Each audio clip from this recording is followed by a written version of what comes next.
Chapter 5, Traders to Rulers. Part 3, The Conquest of Bengal, Plassey and its Aftermath. Welcome to Part 3, students.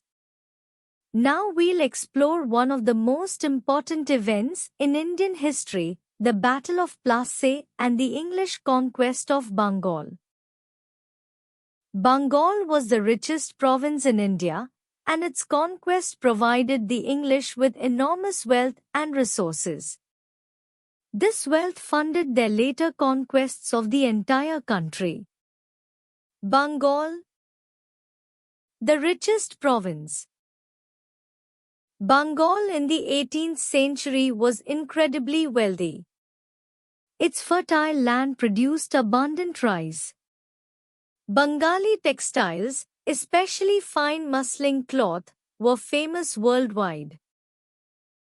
The province had extensive trade networks, prosperous cities, and substantial revenues.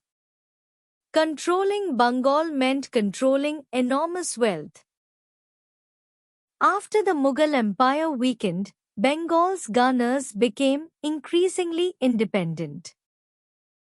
Murshid Quli Khan became the first independent Nawab of Bengal.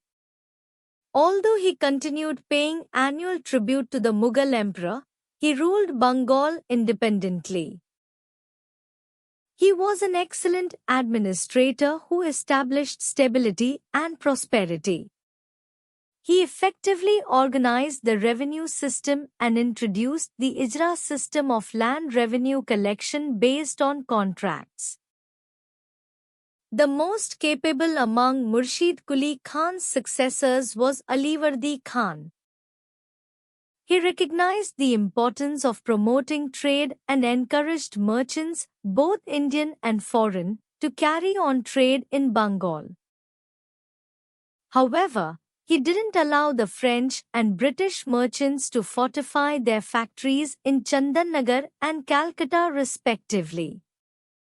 He understood that fortified trading posts could become military threats. Siraj-ud-Daulah becomes Nawab. In 1756, Siraj-ud-Daulah became Nawab of Bengal. He was young, only 23 years old, and inexperienced. He inherited a wealthy state but also inherited problems, particularly with the English East India Company. The English had built factories at Qasim Bajar, Patna, and other places in Bengal. They were becoming increasingly powerful and arrogant. When tensions between England and France in Europe increased, the company started fortifying their settlements in Bengal without the Nawab's permission. They were essentially building forts on his territory without asking him. Siraj-ud-Daulah didn't like this at all. He saw it as an insult to his authority. He ordered the English to stop fortifying their posts. When they refused, he took action. In June 1756, Siraj attacked and captured Fort William in Calcutta. The Black Hole Incident. After capturing Calcutta, Siraj's forces imprisoned English prisoners in a small room in Fort William. This incident became known as the Black Hole of Calcutta. According to English accounts, 146 prisoners were locked in a tiny room overnight, and only 23 survived due to suffocation and heat. Modern historians debate whether these numbers were accurate or exaggerated, but the incident enriched the English. Robert Clive's response. The English East India Company immediately sent Robert Clive from Madras with an army to recapture Calcutta. Clive's forces easily defeated Siraj's army and recaptured Calcutta in January 1757. The Nawab was forced to come to terms. He had to vacate Calcutta, restore English trading privileges, and pay compensation to the British. However, Clive wasn't satisfied with just recovering Calcutta. He wanted to eliminate the threat of a hostile Nawab permanently. He began looking for ways to overthrow Siraj-ud-Daulah. The conspiracy against Siraj-ud-Daulah. Clive hatched a conspiracy against the Nawab. He found willing conspirators among Siraj's own courtiers who were unhappy with the young Nawab. The main conspirator was Mir Zafar, the commander of Siraj's army.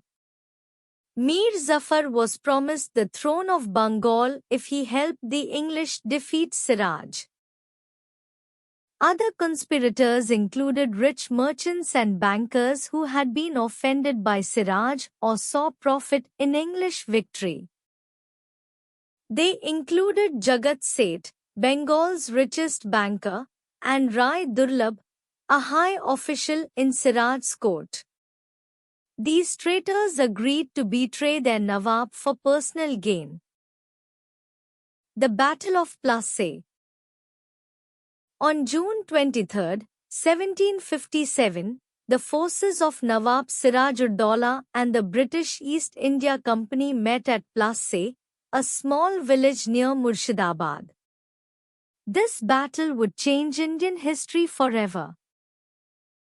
Siraj had a much larger army. About 50,000 soldiers compared to Clive's 3,000. On paper, the Nawab should have won easily. However, Mir Zafar and other conspirators had agreed not to fight. When battle began, Mir Zafar's troops, which formed a large part of Siraj's army, remained inactive. They watched while the rest of Siraj's forces were defeated by English artillery and disciplined troops. The Battle of Plassey was more a betrayal than a real battle. Siraj-ud-Daulah was defeated not by English military superiority but by treachery of his own commanders. After the battle, Siraj fled but was captured and murdered by Mir Zafar's son. Mir Zafar becomes Nawab. As promised, the English made Mir Zafar the new Nawab of Bengal. However, Mir Zafar was a puppet ruler. The real power lay with the English East India Company. From then onwards, the company functioned as kingmakers in Bengal politics. The company made enormous demands on Mir Zafar for money and privileges. He had to pay huge sums to the company and its officials. Clive himself received massive payments. The Nawab's treasury gradually became empty. The company also started interfering in day-to-day administration. Mir Zafar was not happy with this situation but was helpless. Mir Qasim replaces Mir Zafar. When Mir Zafar couldn't meet the company's ever-increasing demands, they deposed him in 1760. They made Mir Qasim, Mir Zafar's son-in-law, the new Nawab of Bengal. The English hoped Mir Qasim would be more cooperative. However, Mir Qasim proved to be very different from Mir Zafar. From the beginning, his relations with the company were not cordial. Unlike his father-in-law, Mir Qasim was determined to be a real ruler, not a puppet. Conclusion of Part 3. The Battle of Plassey in 1757 was won through conspiracy and treachery rather than military skill. Siraj-ud-Daulah was betrayed by his own commanders. The English made Mir Zafar Nawab but controlled real power. When Mir Zafar couldn't satisfy their demands, they replaced him with Mir Qasim. In Part 4, we'll see how Mir Qasim's attempt to assert independence led to the Battle of Buxar.